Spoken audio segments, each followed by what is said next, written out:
दोस्तों, ये कहानी है एक ऐसे शख्स की जिसका नाम टेशिंग शाय था, जिसे दुनिया साइम के नाम से भी जानती है। इस आदमी ने सन 1978 से लेकर 1986 के दरमियान ऐसे काम किए जिनको जानकर आपको इस आदमी पर बिल्कुल यकीन नहीं आएगा। मैं आपको इनके 5 कामों को एक एक करके बताने वाला हूँ। The cage piece. 29 सितंबर 1978 को साइम ने खुद को लकड़ी के एक पिंजरे में बंद कर दिया। इस पिंजरे में सिर्फ हाथ धोने के लिए एक वॉश बेसिन, एक डस्टबिन और एक छोटा सा बेड था। इसने अपने आसपास के लोगों से कहा कि वो इस पिंजरे में पूरे 1 साल तक रहेगा और इस 1 साल के बीच ना ही वो किसी से बात करेगा, न कुछ लिखेगा, न कुछ पढ़ेगा। उसका सिर्फ एक दोस्त इधर आएगा जो उसका फुजला वगैरह उठाएगा और उसे खाना वगैरह देकर चला जाएगा, लेकिन वो उस दोस्त से भी किसी तरह की कोई बात नहीं करेगा। साथ ही उसका दोस्त रोजाना उसकी एक तस्वीर बनाकर ले जाया करेगा ताकि वो अपने इस तजर्बे पर एक डॉक्यूमेंट्री फिल्म बना सके। उसने एक वकील को भी बोल दिया कि जब उसका दिल करे वो उसको देखने आ सकता है, ताकि बाद में वो वकील उसके काम का गवाह बन जाए। ये काम शुरू करने से पहले उसने शहर के बहुत से बड़े बड़े लोगों को इस काम के बारे में बताया, जिससे शहर के बहुत सारे लोग उसको अपने काम से जानने लगे और महीने में 1 या 2 बार लोगों का हुजूम उसको देखने के लिए जमा हो जाता। इतना बड़ा तजर्बा करने के बाद भी उसको न्यूयॉर्क में इस हिसाब से शोहरत हासिल न हुई, लेकिन फिर भी उसने उम्मीद न छोड़ी। उसने सोचा कि अब की बार वो इससे भी खतरनाक परफॉर्मेंस लोगों के सामने पेश करेगा। Time clock piece. 11 अप्रैल 1980 से लेकर 11 अप्रैल 1981 के दिन इस पूरे 1 साल के दरमियान साइम ने सबसे खतरनाक तजर्बा किया। इस बार भी उसने अपने आप को एक कमरे में बंद कर लिया, लेकिन अब की बार उसने अपने पास एक डब्बा रखा और इस डब्बे के बाहर एक घड़ी भी बनी हुई थी। ये डब्बा कोई आम डब्बा नहीं था, क्योंकि इसको हर घंटे, चाहे दिन हो या रात, खुद से लिखा हुआ एक कार्ड इसके अंदर दाखिल करना था और ये सारा काम उसे 1 साल तक करना था। सोच कर देखें, वो हर घंटे के बाद इसमें एक कार्ड डालता और साथ ही घड़ी के साथ खड़े होकर एक तस्वीर भी बनाता। ये तजर्बा शुरू करने से पहले उसने अपने सर के बाल कटवा लिए थे, यानी बिल्कुल गंजा हो गया था, यानी वो साथ साथ दुनिया को बालों की ग्रोथ भी दिखा सके। क्या आप खुद को एक कमरे में बंद करके हर घंटे बाद एक कार्ड लिखकर एक डब्बे में डाल सकते हैं? करना तो बहुत दूर की बात है, हम ऐसा सोच भी नहीं सकते। ये काम करके तो बंदा कभी सो ही नहीं पाएगा, क्योंकि लेटने के इतनी देर बाद तो आंख लगती है और दिमाग में ये परेशानी भी चलती रहती है कि कार्ड लिखकर भी डालना है। और यकीन मानिए वो अपने लिए कोई काम नहीं कर सकता था, क्योंकि एक कार्ड को डालने के बाद अगले कार्ड की टेंशन होती थी। और यहाँ तक कि ये कार्ड लिखने और अपने लिए कैमरा सेट करने और तस्वीर वगैरह लेने में ही 15 मिनट का टाइम लग जाता था, क्योंकि उन वक्तों में कैमरे इतने पावरफुल नहीं होते थे जितने आज हैं।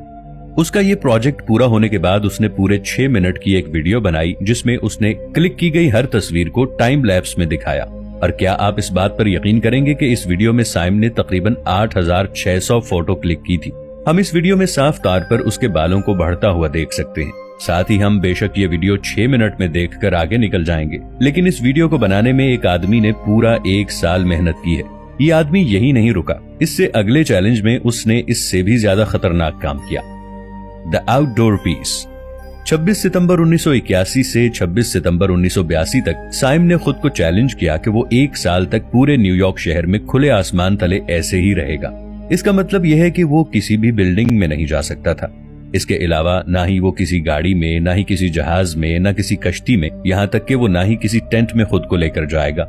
इस तजर्बे का मतलब यही था कि उसे 1 साल के लिए खुद को सड़कों पर ही रखना होगा। साइम के पास इस पूरे 1 साल में सिर्फ एक स्लीपिंग बैग मौजूद था। उसकी जेब में ना ही कोई रुपया था, ना कोई खाने पीने का सामान।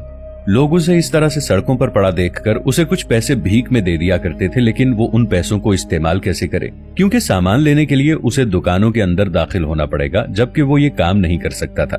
इसलिए वो सारा दिन किसी फेरी वाले का इंतजार करता और उसी से कुछ खाना वगैरह ले लेता।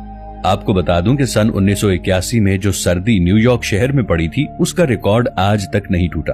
अब आप सोच ही सकते हैं कि इस सर्दी में उस आदमी ने कैसे रातें गुजारी। इस प्रोजेक्ट को करते हुए उसका ऐसा हाल हो गया था कि उसकी कुछ फोटो तो मैं आपको यहाँ दिखा तक नहीं सकता। अगर हम इन फोटोज को देख लें तो हमें यही लगेगा कि साइम एक टाइम कैप्सूल बन चुका है। लेकिन ऐसा नहीं था कि वो पूरा साल किसी बिल्डिंग के अंदर गया ही नहीं, लेकिन वो अपनी मर्जी से नहीं बल्कि पुलिस उसे पकड़ कर ले गई, क्योंकि वहाँ के बेघर अफराद को पुलिस पकड़कर शेल्टर होम्स में ले जाती है। लेकिन वहाँ जाते ही उसने अपनी बात बता दी और साइम को वापस बाहर छोड़ दिया जाता। जब उससे इसके तजर्बे के बारे में पूछा गया तो उसने इस बारे में बात करने से इनकार कर दिया और उसने बस इतना कहा कि ये तजर्बा उसे सबसे ज्यादा नापसंद रहा। काश उसने इस पे एक छोटी सी डॉक्यूमेंट्री बनाई होती, लेकिन फिर भी ये एक बहुत कमाल का तजुर्बा दुनिया के सामने रखा गया। और अगला तो इससे भी ज्यादा खतरनाक है, the rope piece. The rope piece नाम की इस परफॉर्मेंस को साइम ने 4 जुलाई 1983 से लेकर 4 जुलाई 1984 तक किया। और ये एक ऐसी परफॉर्मेंस थी जिसके साथ डायरेक्ट एक और आदमी उसके साथ परफॉर्म कर रहा था, और इस दूसरे परफॉर्मर का नाम लिंडा मोंटानो था, और ये एक लड़की थी। इन दोनों ने अपने आप को एक 8 फुट लंबी रस्सी से बांधा और दुनिया को कहा कि वो अगले 1 साल तक इसी रस्सी से बंधे रहेंगे। वो जहां कहीं भी जाएंगे ऐसे ही जाएंगे। 1 साल तक ये लोग एक दूसरे से अलग नहीं हुए। साथ ही उन्होंने इस परफॉर्मेंस को शुरू करने से पहले ये कहा कि वो एक दूसरे को टच भी नहीं करेंगे। साइम ने एक ऐसे शख्स को ढूंढने में बहुत लंबे अरसे तक का टाइम लिया जो इस परफॉर्मेंस में उसका साथ दे, और ये काम करने को कोई भी तैयार नहीं था। बेशक उन दिनों में बहुत बार लड़ाई भी हुई, लेकिन फिर भी उन दोनों के दरमियान बहुत ज्यादा मजबूत रिश्ता कायम हो चुका था। मुझे पता है आपके जहन में क्या चल रहा है कि ये दोनों नहाते और वॉशरूम कैसे जाते होंगे। तो इस काम के लिए उन्होंने खास किस्म के वॉशरूम डिजाइन करवा रखे थे जिनमें से रस्सी पास हो जाती थी, लेकिन नजर कुछ नहीं आता था।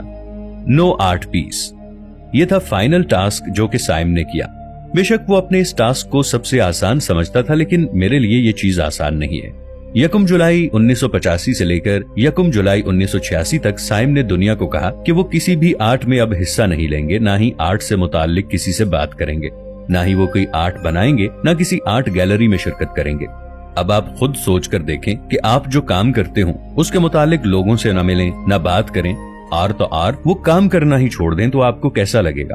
आपको उसका ये टास्क आसान लग रहा होगा, लेकिन जो करता है, जिस पे बीतती है, वही जानता है। ये टास्क साइम को इतना आसान लगा, उसने जल्दी ही इसका उलट करने का सोचा। खैर 1986 तक आते आते उन्होंने अपने 5 साल के टास्क को एक एक करके पूरा कर लिया। अपनी 36वीं सालगिरह पर यानी सन 1986 के नए साल वाली शाम उसने कहा कि वो अगले 14 साल तक लगातार आर्ट बनाता रहेगा, और उनका ये प्रोजेक्ट इतने ही अरसे में बना। लेकिन उसने 14 साल में जो भी बनाया उसको दुनिया ने नहीं देखा। जैसे ही उससे अगला साल शुरू हुआ तो उसने टास्क लिया कि वो अब कोई टास्क नहीं करेगा और ना ही कोई आर्ट बनाएगा। उस दिन उसने एक पैगाम दुनिया के सामने रखा जिसमें लिखा था, I kept my self alive. 21 दिसंबर 1999 तक उसने इन 14 सालों में क्या आर्ट बनाई आज तक कभी सामने नहीं आई। आज 22 साल से भी ज्यादा का टाइम गुजर गया। एक आदमी जो आर्ट के लिए पागल हुआ करता था, उसने खुद को आर्ट से इतना दूर कर दिया। बेशक आज उसको बहुत कम लोग जानते हैं, लेकिन जो उसको जानते हैं वो उसको अपने लिए एक आइडियल ही मानते हैं।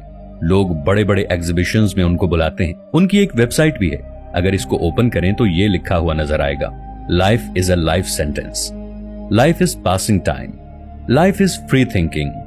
और साइम पर ये तीनों लाइंस फिट बैठती हैं, क्योंकि कुल मिलाकर उन्होंने अपनी जिंदगी का टाइम जाया ही किया, लेकिन इस जाया करने पर भी दुनिया को जो कुछ सीखने को मिला वो कमाल था।